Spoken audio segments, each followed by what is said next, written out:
I think I am. Can you hear me? Yeah, we can hear you. Hi, Jade. What is Jade Shaw? I am here. I am now in the digital realms with you all, although I was stuck in the ether in the void for a moment there. No problem.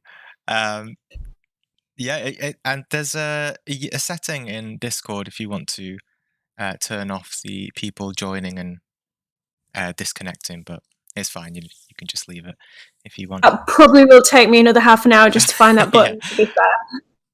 Yeah, that's fine. But yeah, welcome and thank you for coming. Thank you for having me. No, it's great to be invited. I feel like I'm part of some sort of super cool underground hackers, OBE, astral projectors realm that I've never been to before. So thank you for having me. Yeah, there's a lot of people passionate about just astral projection specifically. So yeah, it's a good place. Great. It's nice to be here. Yeah, there'll probably be quite a few people still joining in the next few minutes. But yeah, if you want to introduce yourself and introduce any kind of work that you have or events, anything like that, feel free to do so. Yeah, well, I suppose like many people, I had a lot of experiences when I was a child, which is where it all started, and sort of heavily questioned those experiences as I grew up, but mainly had lucid dreams more so than astral projection experiences as I went into being a teenager and then an adult. But what happened was several years ago, I had a life-changing out-of-body experience after picking up Robert Monroe's Journeys Out of the Body book in an old dusty bookshop and reading about it and thinking, oh my God, is this what happened to me as a child? I want to try a few of these techniques. So I gave a few a go and nothing worked. So I thought, oh, it's probably just a lucid dream, as you know, many people think. And then I gave it up after a month of trying, and then sod's law, I wake up in the middle of the night in the vibrational state and do an exit technique and have a full-blown out-of-body experience. And I couldn't really shake that off after I had that, and ended up changing careers.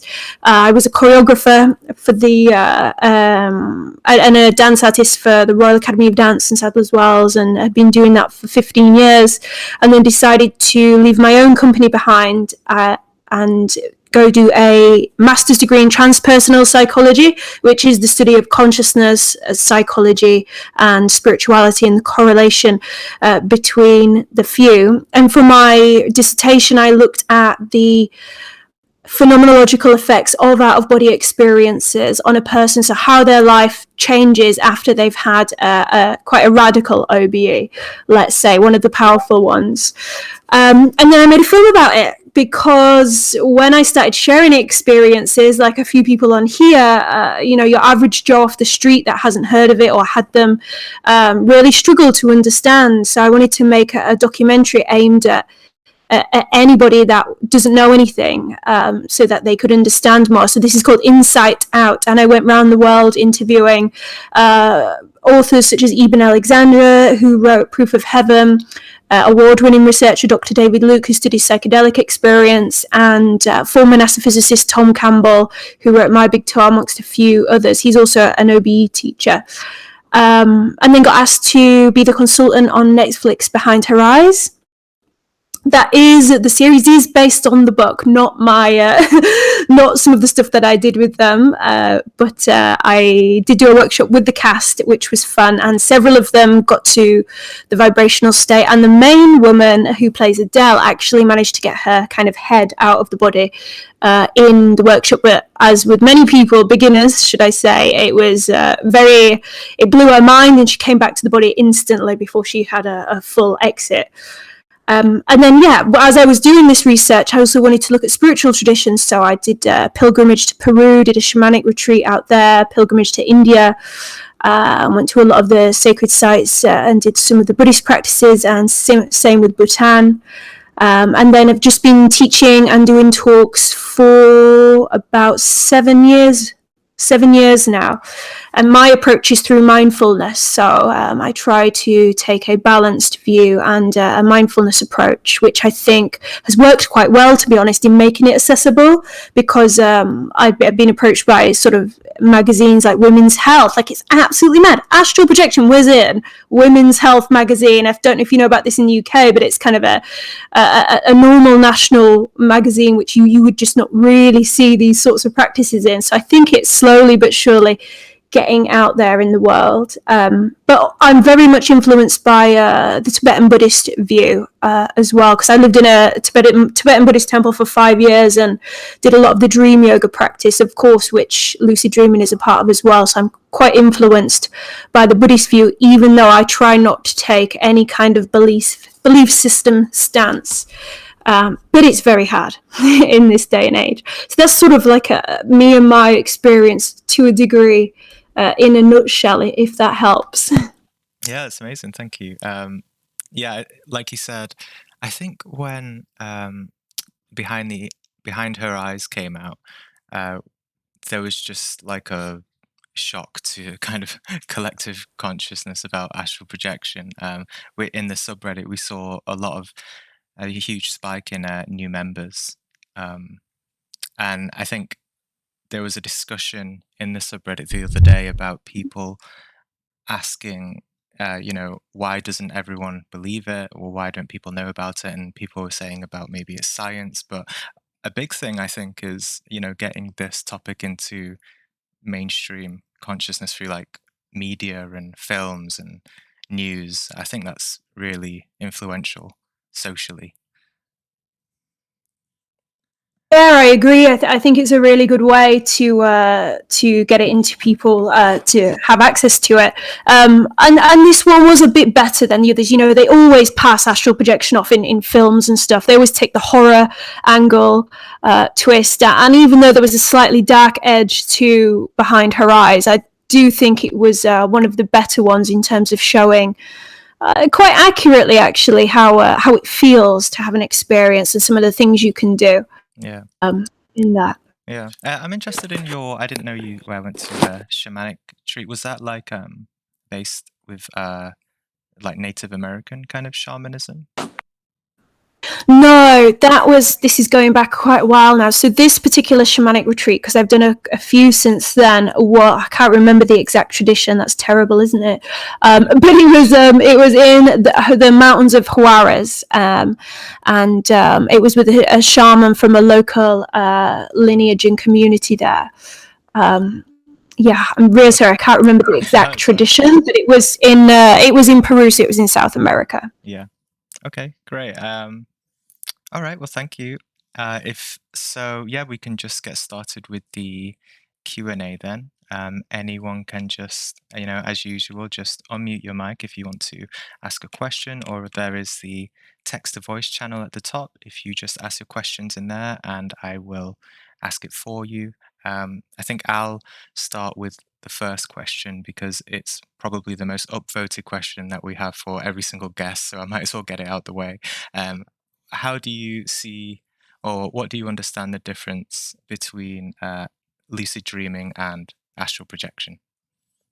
So a lucid dream, so the first thing is there are differences. So if you're going by science and the reports, they are two different things based on brain waves and based on the phenomenological reports. They are both different experiences, at least.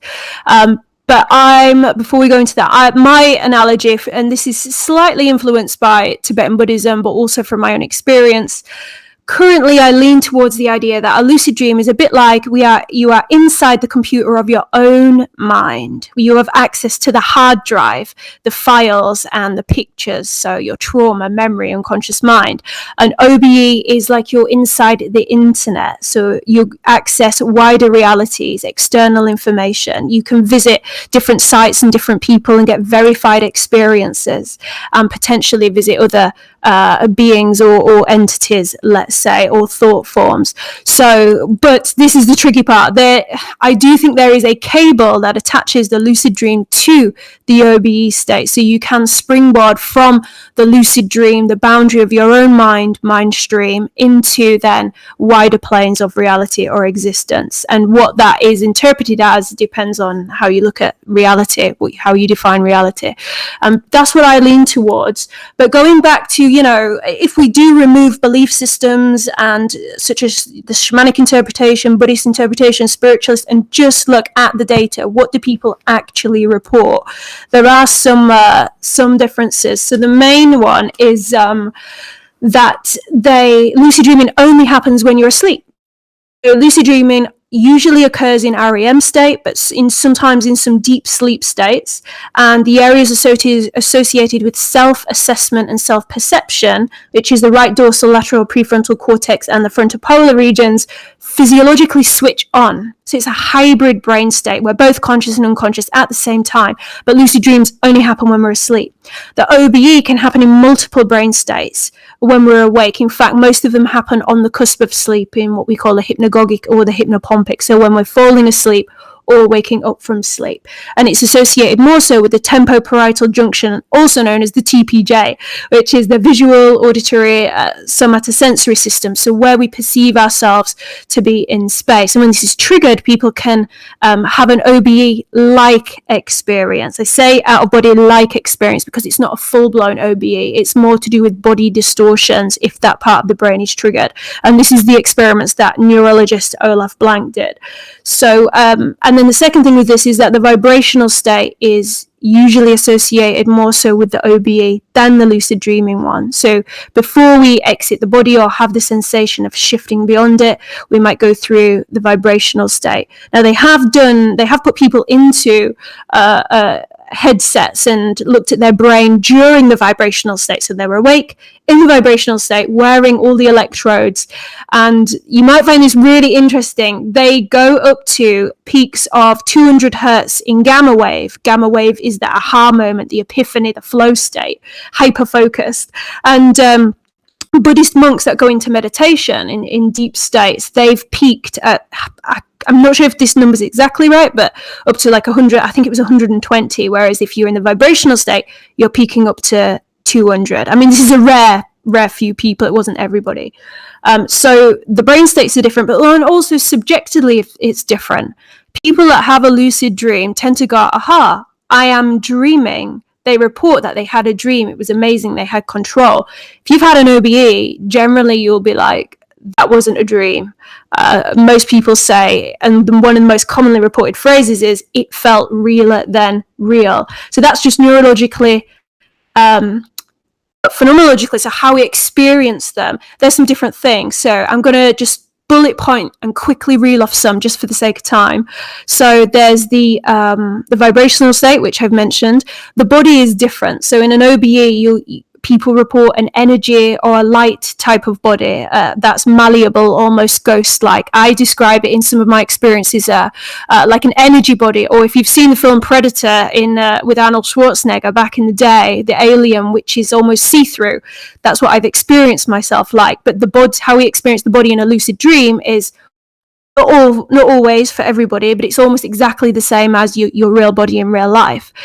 And then this falls over into the experience of sex. So I've not experienced astral sex out of choice, but apparently from what people report, it's like a blissful merging of energy, where there's kind of no edges to self. It's this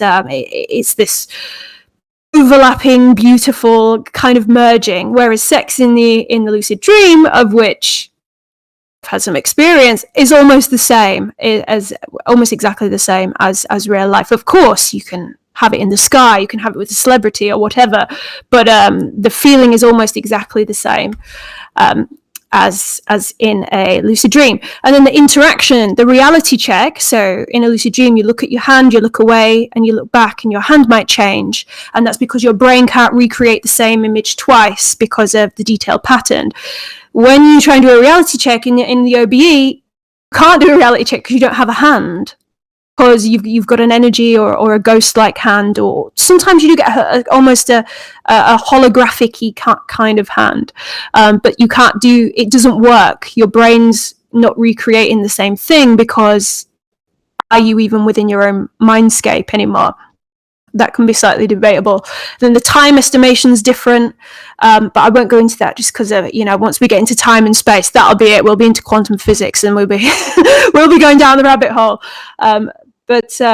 Communication, people report more telepathy, so speaking with their mind or intention in OBEs versus in lucid dreams, generally speaking out loud. And then the return, there's often reports of crash landings, feeling of merging back with the body, whereas a lucid dream, you tend to just wake up out of the dream. But I suppose one of the big ones, what people want to know is the verified experiences. In an OBE, you can come out of the body, go and find a door number or a car number, or go see what your friend's up to, come back and then report it the next day. In a lucid dream, you're not really going to somewhere that then you can come back and report something as evidenced, unless it's a prophetic lucid dream, in which case you've dreamt of something that then happens in the future. I mean, I'm not getting into different types of dreams here, because you can get into all sorts of shared experience in dreaming and traveling to different places and then finding something out from that place. And this is what I mean about there does seem to be some sort of malleable boundary between the edges of our own mind stream, assuming that there are any, and then greater or wider realms of reality, invisible planes, spirit world, or whatever you want to call those wider planes of existence. And similarities. So there are a lot of similarities. It depends, both experiences, as many people probably know in this group, depends on your level of control, your clarity, and your longevity. Depends on the skill, effectively, of the experiencer. Like in lucid dreaming, you can have advanced or high-level lucidity. And it's similar in OBs, where you can come out of your body and everything can be dark and black. Or you can come out of your body and you can have there are techniques to be able to lift the weight of the experience, and then gaining insights, having mystical experiences, it being very emotional, and it having a great impact on your life, because both of them are equally as fucking amazing as each other. They're both wonderful experiences. So that's in a nutshell, touching on some of the things, which some of them are debatable, some of them a lot of people report. Awesome, thank you. That was such a good quick rundown there. Do you have any links or resources to some of the studies, or the science-based studies? Because I've been looking for a lot to compile. I know Graham Nichols probably has some, but I do struggle to find them. I don't know if you have any on hand. Yeah, I've got quite a few. I can. I'm just thinking. Yeah, I've got a list. I can maybe send you it to put in the group. And basically, when I say science, obviously science doesn't consider astral projection as a thing, but when they talk about it, it's an out of body experience. So it would be different lucid dreaming studies, and then different out of body experience studies. Yeah. And did you say at the start lucid dreaming was a different brainwave frequency to astral projection? Well, we don't know the brainwave of astral projection when we're out of body, because they haven't done experiments on that. There's very few. It's been on the brainwave just before, which has been the studies on the vibrational state. But what I mean by they differ is that lucid dreaming only happens in REM or some deep states, and it's considered a hybrid, because you're conscious and unconscious at the same time. It's considered that when that moment of lucidity, aha, I'm dreaming, when your awareness switches on, it's a hybrid state. There's a couple of studies on that I can send to you, whereas the OBE can happen when we're wide awake, for example in a panic attack. So you can be completely wide awake, you're not in REM, so your brain state's different, and you can come out of body. Those ones are fairly short-lived, to be honest. The what we call forced out of body experiences. Yeah. Okay. Yeah. Great, thank you. Okay. If anyone wants to mute your mic, just ask a question and go ahead.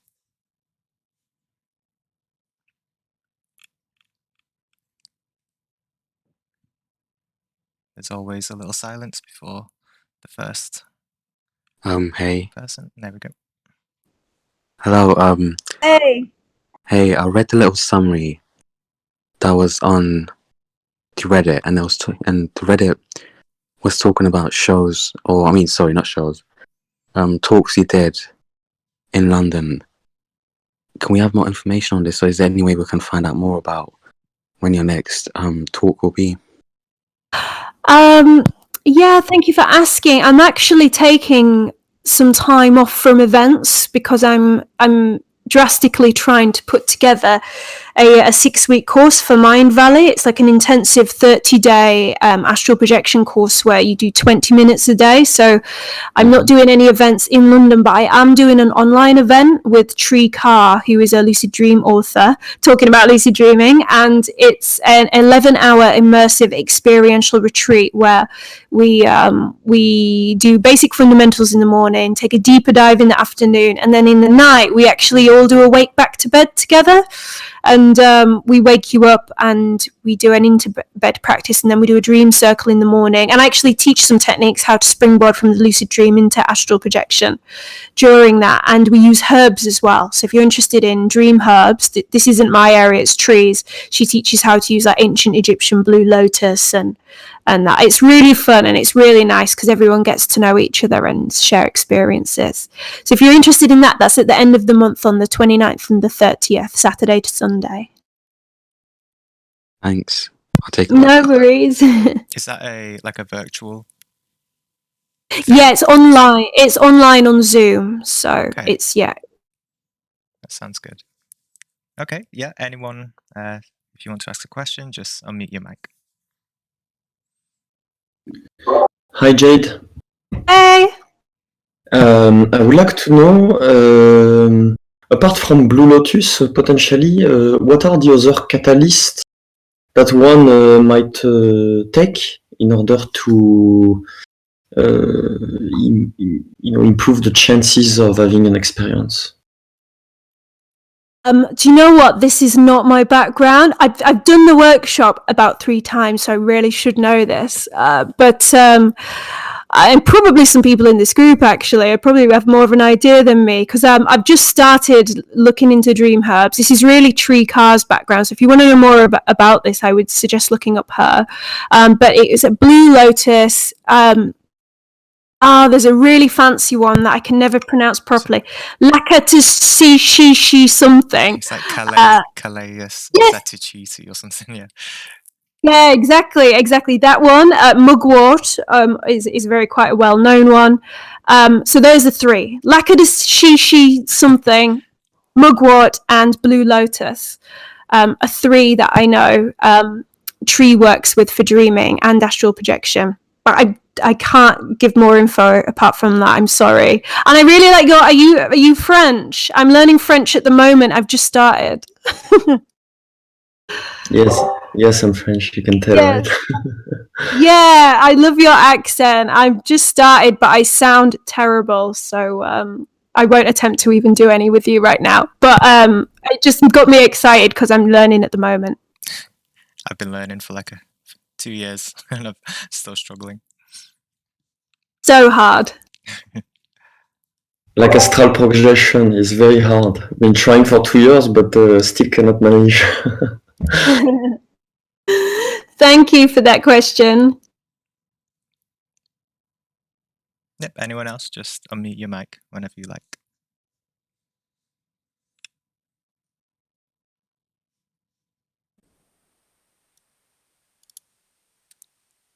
Go. It's probably worth saying that there's no... Oh, hey. Hello, my name is Hash. I'm also French. What was I saying? So I'm just the one creation expressing with this particular avatar. And I live in Canada. So the question, it's not sure if it's really in the format of a question, but if we stay on this topic of astral projection, and I feel it's true with everything.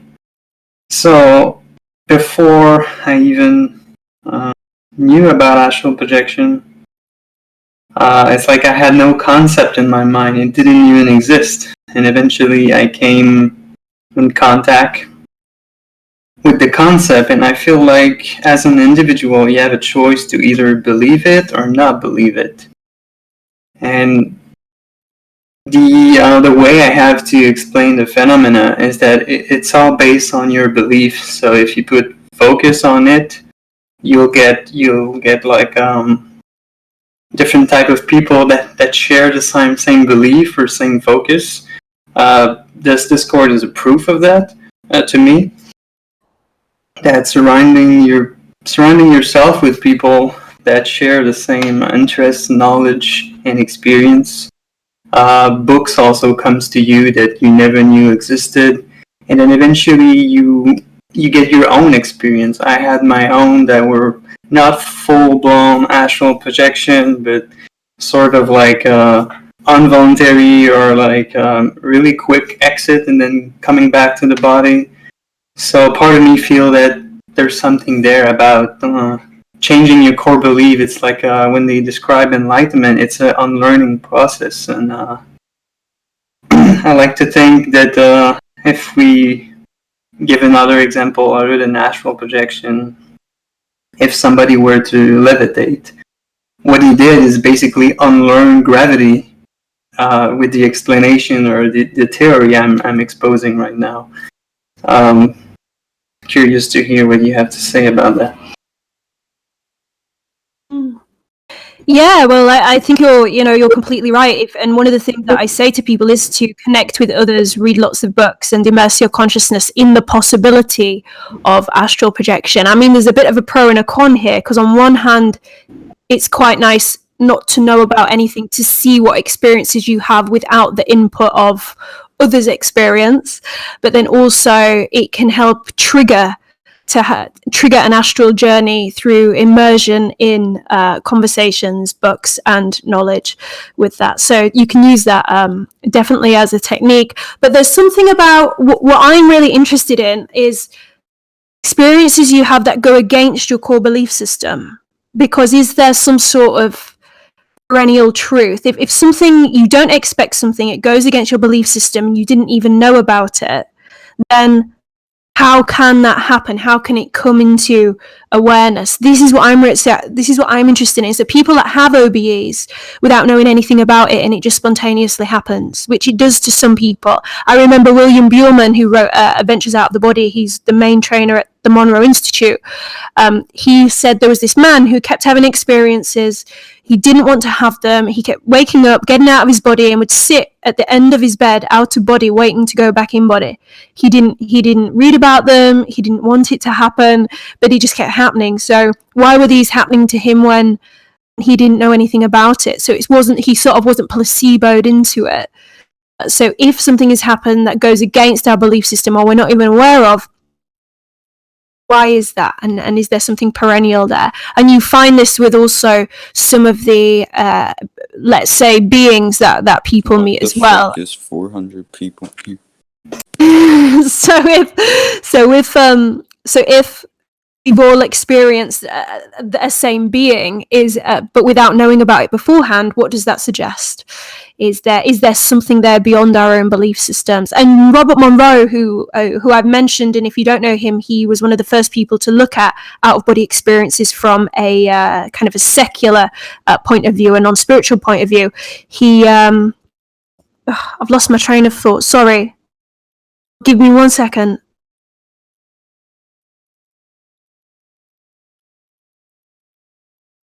So I have self-sabotage, and the way that my self-sabotage shows up is that when things are going quite well, particularly during talks, it comes in and it gives me a brain fart. So it comes in and it stops, and I can recognize it happening, and that's what's happened now. It's fine. It happens to me all the time. Yeah, no, it genuinely is a thing. Do you want me to? But yeah, what was it? It was Robert Monroe. I was making a point. What was I talking about? Robert Monroe. What was just before it?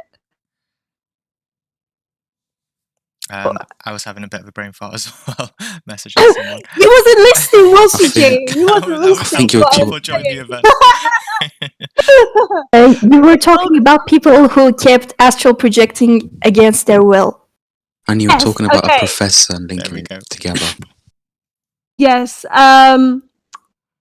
I can't remember the point I was going to make. It will probably come back to me when we finish this interview, to be honest. But yes, those are the interesting things that I think should be looked at. Oh, that I've remembered. See, as soon as I let it go, it came to me. I have remembered. So Robert Monroe was talking about there are belief system territories where if you have the same belief system as someone else, so let's just say, for example, here. Christians practice astral projection, they would potentially have access to, let's say, a Christian style heaven on the astral plane because of the frequency of their belief system operating on the same level, so they all have access to that. But beyond these planes, there are you can go beyond belief systems, and I think Robert Monroe labeled these planes as focus levels. So he said if you go, I think it's beyond focused level, something like 25, you get beyond belief system planes, and this is where you can have experiences of non-duality, non-separateness, interconnectedness, and so on and so forth. Yeah, to add to that, when you speak about people having accidental out-of-body experience, I know quite a few people in my entourage that had those but don't believe in it, and they just have like different way of explaining what happened. They're gonna either deny the experience or they're gonna paint it as some sort of traumatic nightmare. It's usually, with the way they describe it, is not really a pleasant thing to have. But we're like on the opposite side of the spectrum. We're seeking for those experiences. But I can see how, because in short, reality is based on what your own perception of things, and if you're having those type of experience and you're not really prepared for it, just like in the same way, like people would sort of explore psychedelics without any sort of ground for foundation, and then get into these amazing experiences, and they don't have the tool to interpret it, and sometimes I've seen people go crazy, and now I can see where they were talking from, so to speak, as if like what they were saying wasn't entirely crazy, they just didn't know how to interpret it in a more fashionable way, so to speak. Yeah, I'm really glad that you just said that. That's a really important point to make, because from my research, it's often not the experience that the person has had, but exactly what you just said, how they then interpret it and make meaning from it. And the way that people make meaning is largely from their cultural, societal, and personal conditioning, so what they've been through in life. And you can have, let's say, 3 people. Let's just say they have the exact same OBE. They come out of their body, they enter a tunnel of light, maybe they meet a being, maybe they feel like they go to a dimension and they come back. You know, one person could interpret that as the devil's work, another person could interpret that as something meaningful, and they've got an insight, and then the other person could be quite nonchalant and it not bother them at all and they completely ignore it. So the impact of that experience is almost completely dependent on how they interpret it.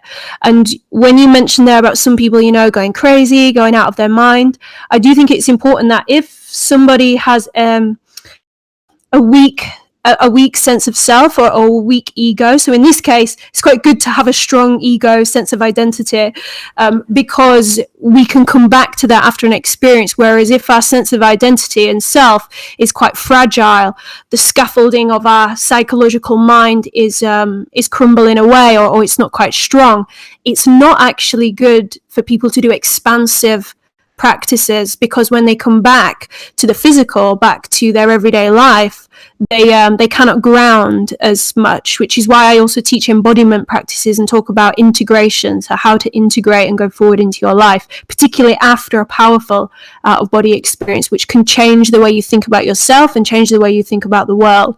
So it's really important that someone with psychosis, for example, probably shouldn't practice out-of-body experiences or astral projection, but ground in this reality here and now, before they start to do any kind of transcendent experience. So thank you for bringing up those 2 points. Yeah, I like your last point about people having psychosis or mental health, because when you think about it, real life or 3D or whatever you want to call it is a form of projection. You're just projecting a different type of body in order to sort of manifest into this 3D universe. And it's important to have maybe, especially for those kind of people, to have a good reference point or a home to go to before trying anything like that. Yeah. Okay.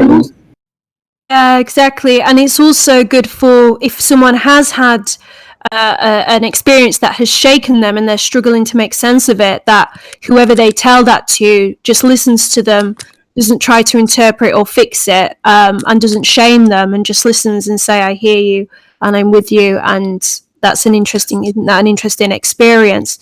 So it's just as important the reactions of the people that they then share that with on their integration journey, let's say. Yeah, really well said. Keita, did you have a question? Can you guys hear me right now? Yeah, we can hear you. Wow. Cool, Hey! cool. Hey, shalom, shalom. Peace to the gods. I didn't really have a question. I did not know you guys could hear me. That's cool. So I just wanted to expand on the concept which you guys are building on, or maybe you guys could narrow me in a bit. But I've been doing forms of astral projection since a child, and throughout my journeys, I've realized that all things are astral projection. The world that you exist in now is nothing but a projection of your astral, of your mental, of your spiritual components. All things start as thought. In order for something to become condensed, in order for something to take on physical form in this reality that you currently perceive, and when I say this reality that you currently perceive, I'm perceiving from everyone's reality that's in this room as of now. So all things are your thoughts. In order for you to see them, in order for you to hear them, in order for you to feel them, they must first exist within you somewhere. And to me, that's for furthering transcendence with the astral plane or concepts related to the astral realm. If you cement yourself in that thought first, that all things are spiritual, or all things are energy, and that all things are vibrating, and that all things simply are yourself, you'll have a lot greater experience, or a far-reaching experience, whatever far-reaching is to the individual. Thank you. Is it Keita? Catcher. Keita. Thank you, Keita. Yes. What I really like what you said there was how we are. Oh, you said something along the lines of, how we are in the astral at the moment. Everything is thought, everything's vibrate, everything is projection of mind, which I lean quite heavily towards. As I said before, I do have an influence from Tibetan Buddhism, which is very similar, and the way that Stupless? Sorry, I missed that, but I was just going to say, and when you spoke about the community as well, how everyone's influencing the other, it reminds me of what the Karmapa says about the interdependency of reality. Everything is interdependent with each other and exists because of the other within this. So, and I think if we apply that to the astral planes, this is where, a lot of people ask me about the different environments we can go into. Is it all separate from myself? Is it also a part of myself? And I say, well, it's interdependent. So thank you for bringing that up, because it reminded me of that, and I liked how you described reality. You said Tibetan. I have a lot of Kabbalah mysticism that is inscribed within my cultural teachings, and so Tibetan thought forms, or tuplas and wonderlands, they play a huge role in a lot of our cultural concepts. Yeah. Yeah, particularly like thought forms in regards to like the astral planes as well. So for those that might not know, and I hope we're speaking about the same thing here, Keta, is so thought form is this idea of that it's something that it's manifest from our own psyche, our own self, and it's seemingly personified as something separate, but it's interlinked with us. And a lot of people think that everything in the astral plane is separate, it's another spirit, it's another entity, it is something other than myself, when actually we can come into connection with parts of ourselves that could potentially have been split off during times of trauma or made because of some kind of reason. Yeah, and we can actually engage with these things and integrate it back into ourselves as well. So there's a spectrum of beings and entities with self-autonomy that seem completely separate, also could be part of ourselves. And I personally think there's a whole spectrum in between that is far more mysterious than, is it part of me or is it completely separate? Yeah. I think it's much more complex. Yeah. Okay, great. So we have quite a few questions stacked up in the text to voice. I'll start with a question from Lamar. I hate the feeling I get when my body sends the rollover signal. It's extremely annoying, and how do I get past this? When your body sends the rollover signal, what do we mean by that? I'm not exactly sure. I don't know if Lamar or does anyone else know what the rollover signal is? Because the rollout is a technique, but are we saying, Lamar, are you saying that your body sends a signal to do that and that's annoying? Or are you saying that it sends a signal and you can't do it? Maybe. If your body... It's like when you're about to fall asleep while meditating, your body sends a rollover signal to move something to check if you are actually asleep or not. In wake-induced lucid dreaming, it's like, how can I say this? When you do the direct method before sleeping at night, so you have to actually keep yourself still while you fall asleep, while the body falls asleep, and the body sends this automatic rollover signals to check if you're asleep or not. So they are very uncomfortable for me. Oh, do you know what? I haven't actually heard of that. So thank you for bringing that to my attention. I'll look more into that. Am I right in thinking that your body sends a signal to roll over to check that you fall you sleep, and then obviously if you're half asleep, you probably do roll over, and then you're like, "Damn it, I've moved my body," and it's frustrating. Is that kind of what you're getting at? Yeah, it's that, and it's actually an uncomfortable feeling. Okay, an uncomfortable feeling. Yes. It can also, well, from what you've said, I talk about something called the ego. So it kicks off a bit when it feels like people are getting near, and sometimes it can tell you to do things like scratch an itch, move your arm, roll over, and it's the ego sort of getting a little bit resistant to the potential of an experience happening, and it shows up in various behavior. So this is one reason why I teach a mindfulness approach. So it's being with whatever comes up as it arises, rather than reacting to what comes up through, annoyance or a behavior. And the reason why that's important is because it gives us a gap, it gives us a breath in order to then respond from a place of consideration. Like, okay, I'm not going to move my body, and I'm going to be with this annoying feeling or sensation, and I'm just going to accept it. I'm going to surrender to it, and I'm just going to allow it to be there. I'm not going to focus on it.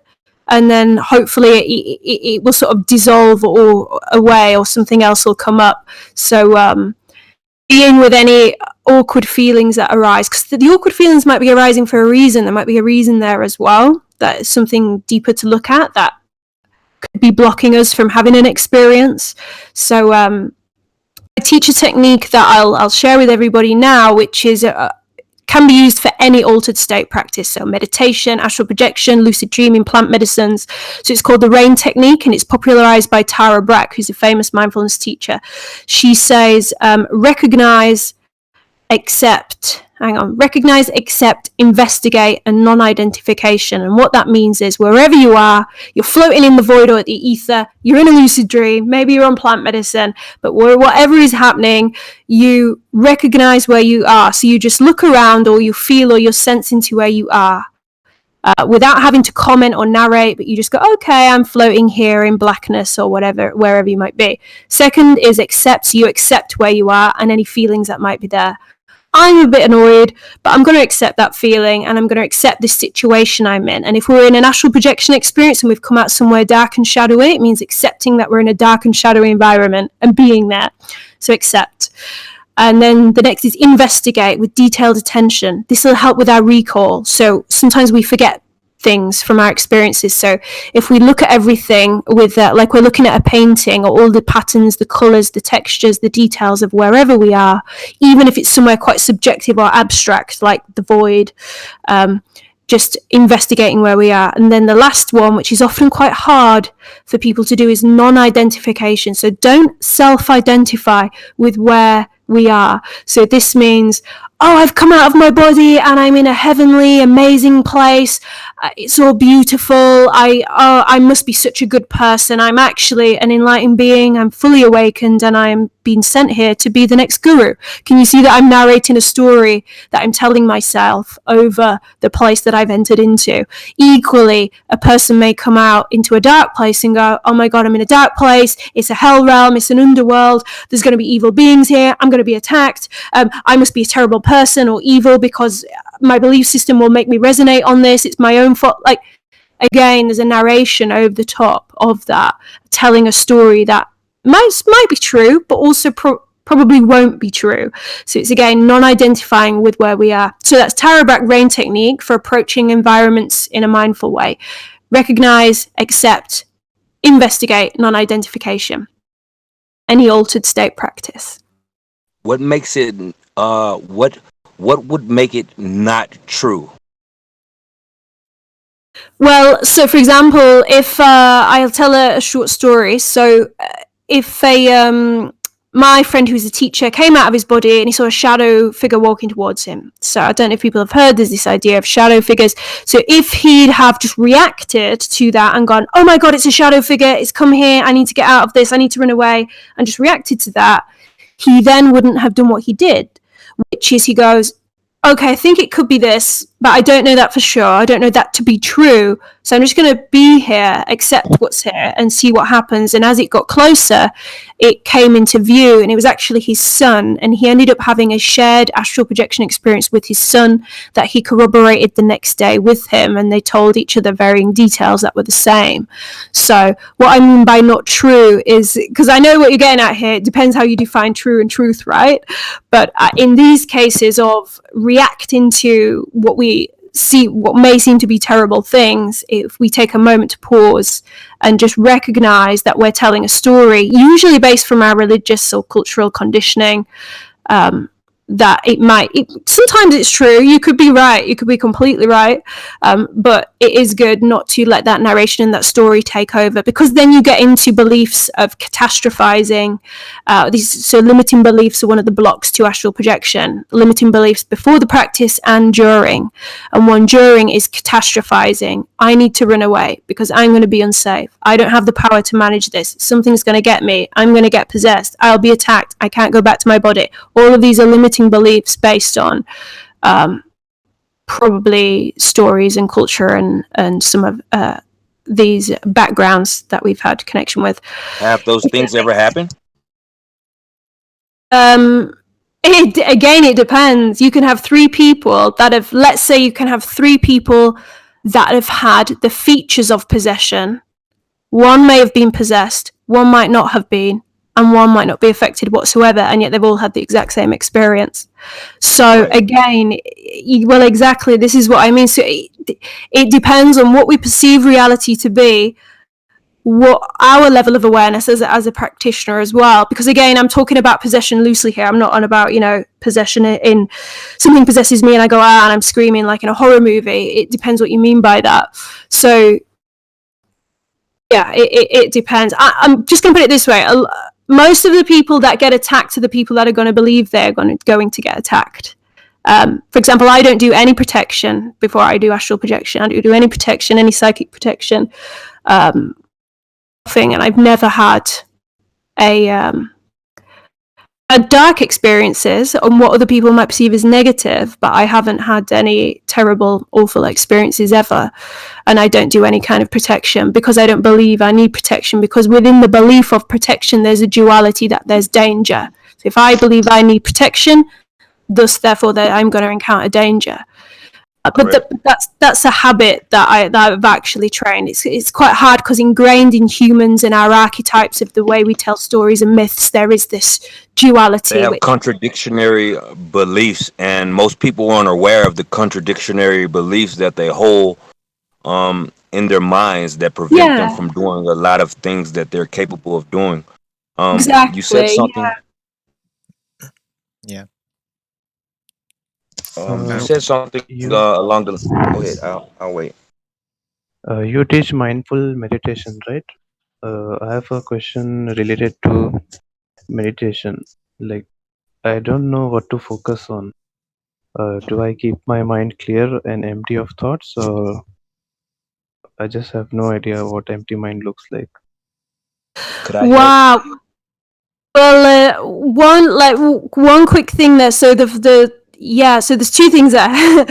To get to a clear mind is well, that isn't meditation, just for a start. So, but it's a very common mistake that we think to meditate is to clear our minds. Actually, to meditate is to just be aware of what is happening as it's happening. So if I'm sat and I'm just being aware, and if I'm aware right now of what's happening in my mind as I'm speaking on this mic, I'm looking at my screen, I'm aware of peripheral things in my vision, I can hear the sound of my fridge to the side. I'm also aware that I'm a little bit nervous about answering this question because I have I'm not a highly advanced meditation teacher, so I'm aware of that emotion. So meditation is just being in the moment and being aware of what is happening, noticing thoughts coming in, not getting attached to them and allowing them to leave. It said it's a little bit like standing on a riverbank and watching the logs float by, watching the thoughts flow by. So it's not getting attached to them. So we're not trying to clear our mind, because if we try to clear our mind, the mind resists and it goes, no, I don't want to do that. And we call this the monkey mind, or it's like the wild horse that's been tethered to a tree. It will try and move all over the place. So we actually just let the mind be as it is, and we just watch it. And then slowly over time, through varying different practices, the clear mind will come and arise of its own accord as we become less attached to thoughts. But that's the basic, the kind of basic mindfulness point of view. For proper meditation, I would go to a teacher like Tara Brach or some of the others. But yeah, don't worry about clearing your mind.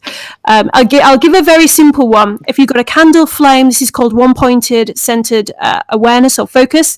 So just bring your attention to the candle flame and just watch the candle flame. When thoughts come up, bring your mind back to the candle flame. What does it look like? How does it feel? Not narrating over it, but just bringing the mind back to the candle flame. You can do the same thing with the breath. Bringing the mind back to the breath. How does it feel going in and out of the body? I hope that was helpful in some way. Yes. Yeah, I have done a bunch of these, and I think I have been mindful in a bunch of my meditation. But most of the time, I have few thoughts, it's like daydreaming. Few scenarios play out, and I feel like I have to finish the story in my daydreams to actually get back to my meditation, because some of them have good plots and good storyline actually. So I feel obligated to finish them before coming back to meditation.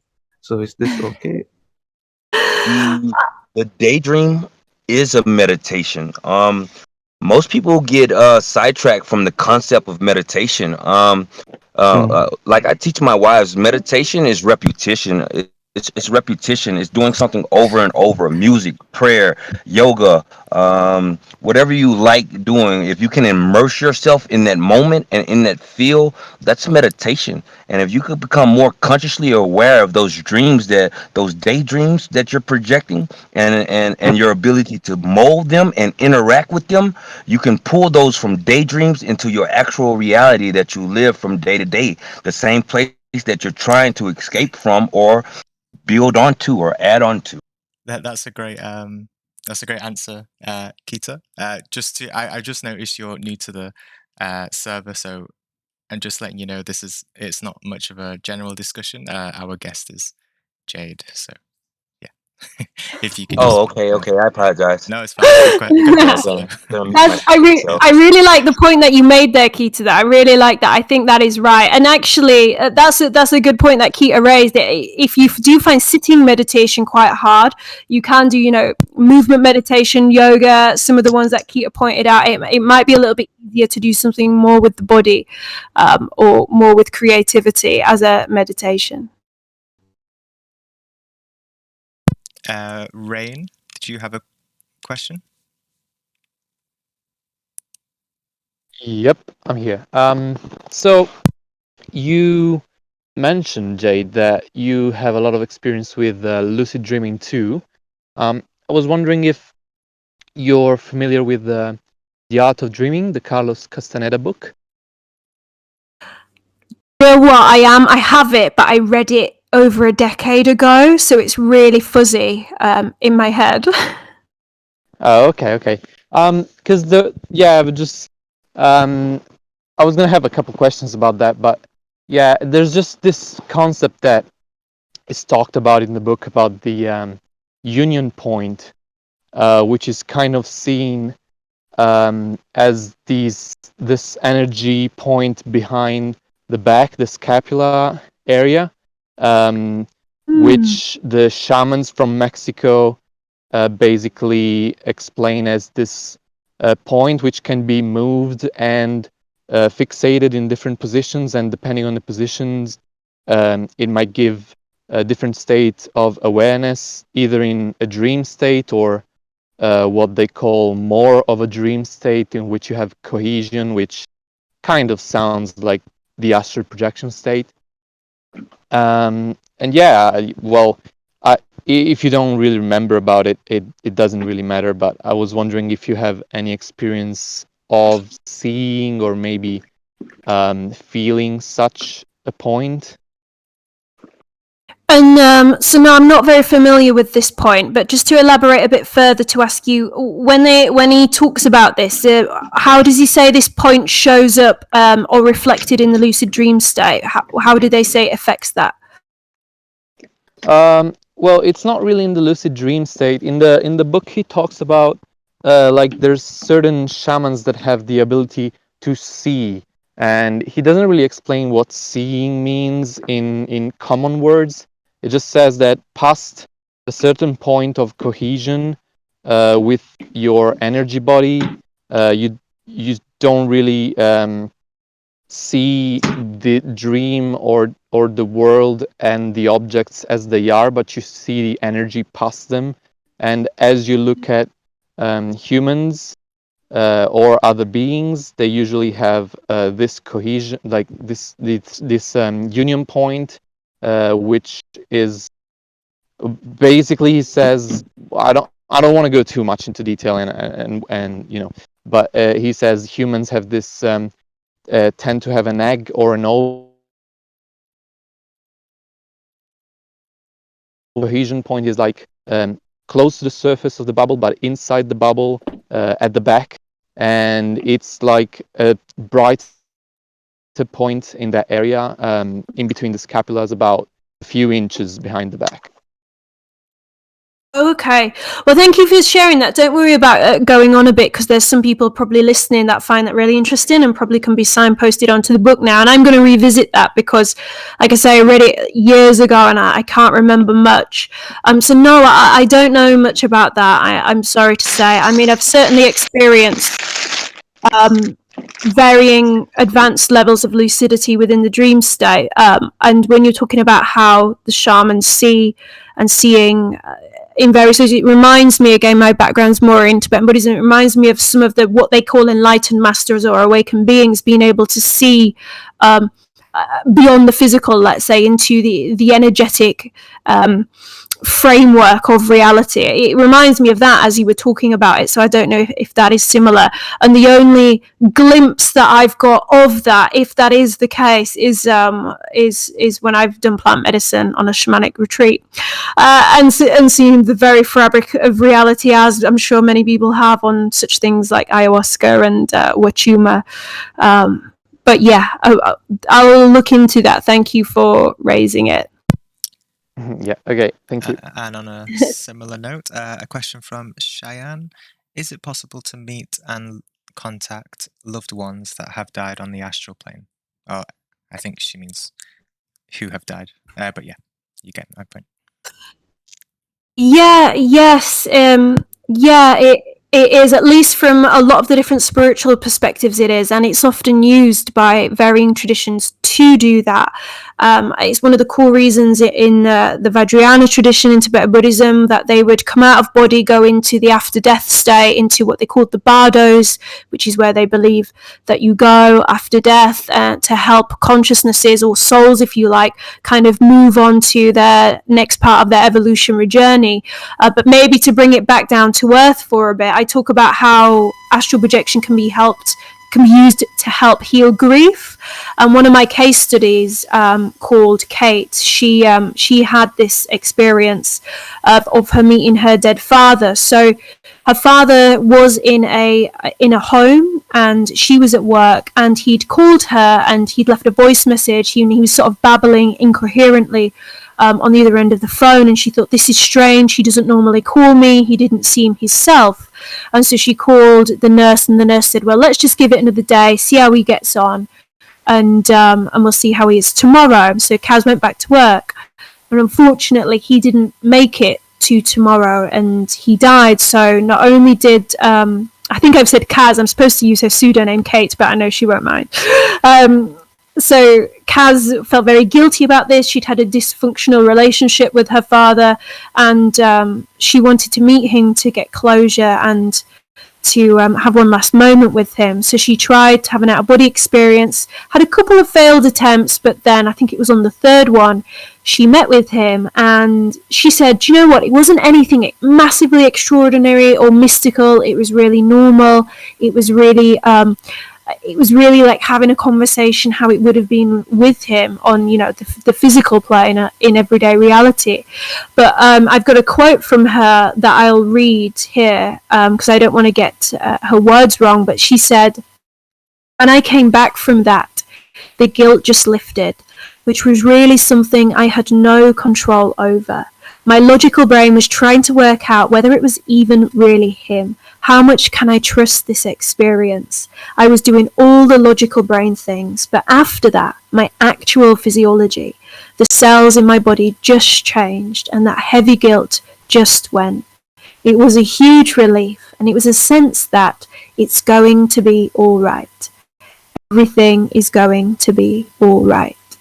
And so you can see how these connections with loved ones can have such an impact. Now, was it really him, or was it his spirit or soul, or was it her projection of him?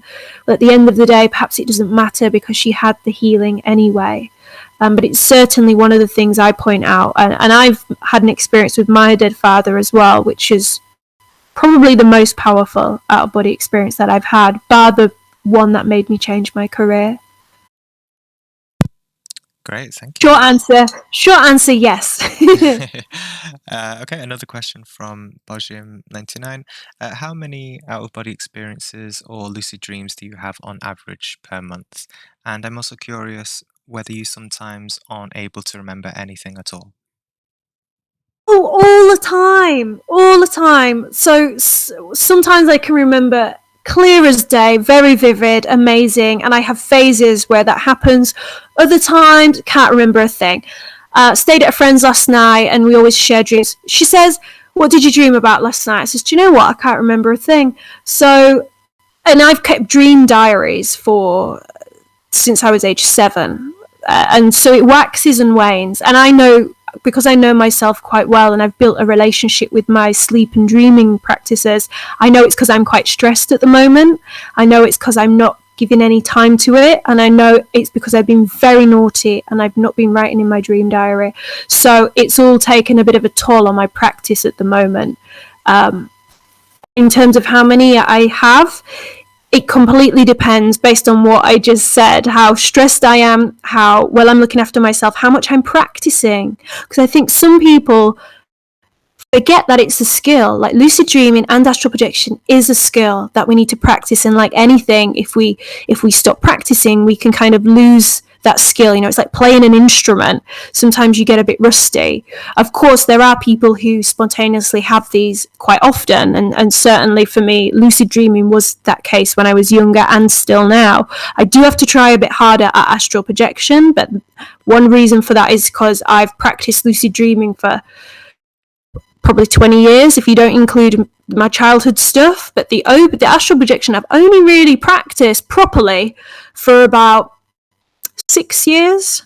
So my astral projection practice is catching up to my lucid dreaming. But one of my things I love is trying to astral project from the lucid dream state, because I can lucid dream easier than I can astral projection. But don't tell anybody that. Everyone's got to keep that secret, because no one knows that I can lucid dream easier than I can astral project, because I teach astral projection, right? So you're not allowed to tell anyone. Shh. Your secret is safe in this Discord. Okay, so another question from Lamar. I've heard stories about people making an influence on the physical world using their astral bodies. How rare is this phenomena? I haven't done an awful lot of research into this area.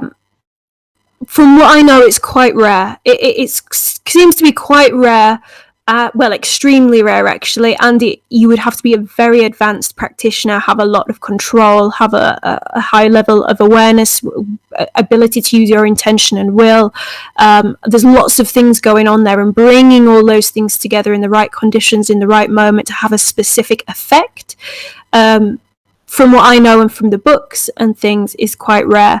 Again, I read Robert Monroe's stuff a while ago, but I think he talks about this. I think there's some stories, if I remember from my memory, in there. I think Graham Nichols is a good one to ask about this. Graham Nichols' book is Navigating the Out-of-Body Experience. But there certainly has been instances where people, at least when I've been out of body, people have seemed to sense me. So I haven't chosen to try and have an impact on that environment, but I've been seen by people for sure. One person screamed when they saw me out of body, and it scared me because I didn't think they were going to see me, and I shot straight back to my body in an instant because I was so taken aback that they saw me. So that can happen. Yeah. Have you read the CIA papers of Gateway Experience? Yeah! Isn't it crazy? I've done Gateway as well. I've done 3 programs with the Monroe Institute. One of them is the Gateway, which the CIA program was. So for those that might not be familiar, the CIA in 1978 had a program called the Stargate program. They went to the Monroe Institute, which is what Robert Monroe set up to study remote viewing and astral projection.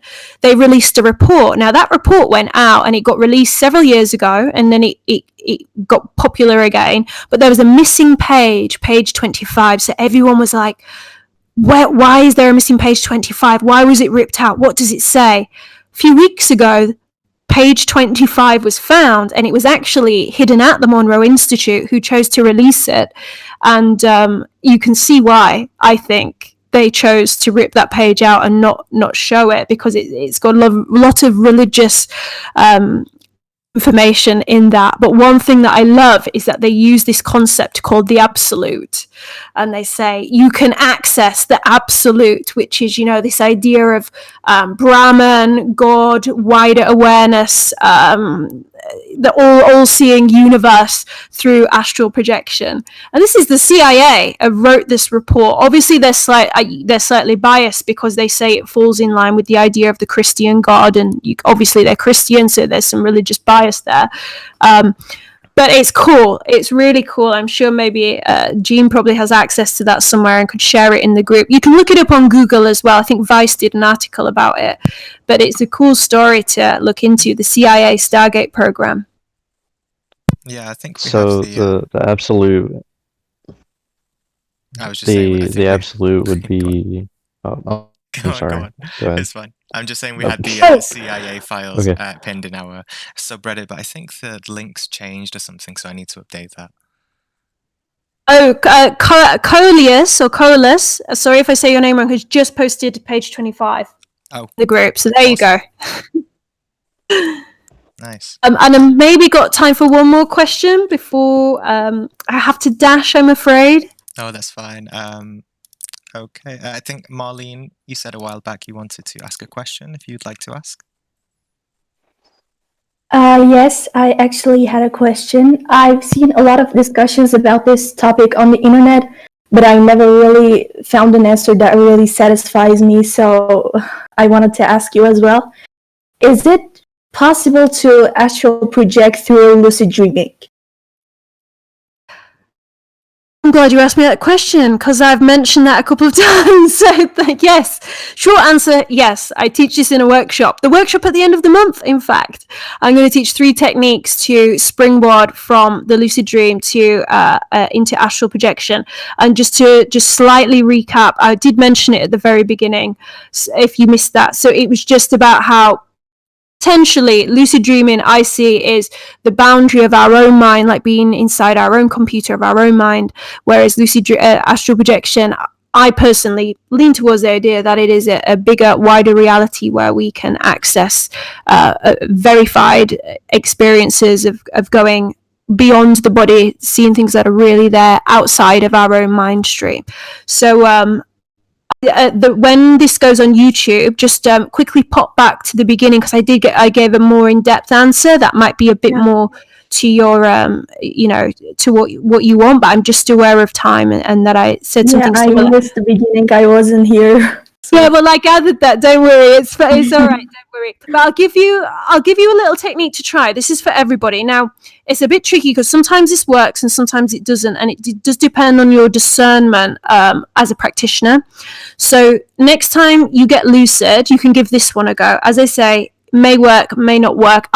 It's worked several occasions for me. Other times it's just taken me to another part of the dream. So you get lucid, all out with strong will, intent, arms open or the biggest gesture you can to the dream space, and yell out of body now, out of body now, out of body now. So just yell that with strong intent and strong will to go out of body. Out of body mean going beyond your own mind stream, because effectively we could yell anything. We could yell a symbol or a word. The dream responds to our association with that. So yell out of body now, out of body now, out of body now, and see if something happens. Sometimes the vibrational state enters the dream and the whole dream goes whoa, whoa, whoa, whoa, whoa, whoa, and starts vibrating. Sometimes you can be pulled or sucked, or what seems to be like a vacuum out of the dream space. You can enter into the black void, which is like a tangible space of what appears to be nothingness, but it's almost nothingness and the potential for everything all at once. So it can appear like a grayness or a blackness, or you might find yourself out of body, in the out of body state. But as I said, see if it works for you. But you can try that out of body now, or change the words to resonate with you. Astral projection now, if astral projection works better. Thank you. This is really relieving to hear, because whenever I try to astral project or have an out of body experience, the hypnagogic state really freaks me out, makes me so nervous, and I give up. So I might try this. I think it'll be easier for me. Thank you. No worries. And with the hypnagogic state, it's just getting used to all the weird shit that happens. So I can say that it is really safe. Whether in the so for people that are not too sure, the hypnagogic is when we're surfing, we're not falling asleep and we're on the cusp of sleep. And you might start to see colours, hear sounds, have crazy images come forward. You might hear hearing your name sounds, being called. it's the worst for me. Yeah. I always hear sounds. It's so crazy and it's really scary. Okay, so if you're auditory, so it sounds like you have auditory hypnagogic hallucinations.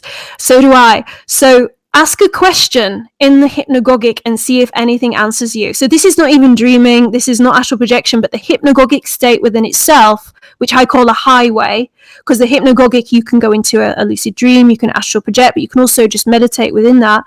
Ask a question to the hypnagogic state itself and see if you get an answer. Now, the answer might be auditory or you might get a visual. But yeah, think of a really basic, short question you can ask within that state. Oh, you could say, show me what I need to see. There you go. You could try that. Thank you for this. Tell me what I need to, if you're auditory, you could say, tell me what I need to hear. Or if you're visual, show me what I need to see.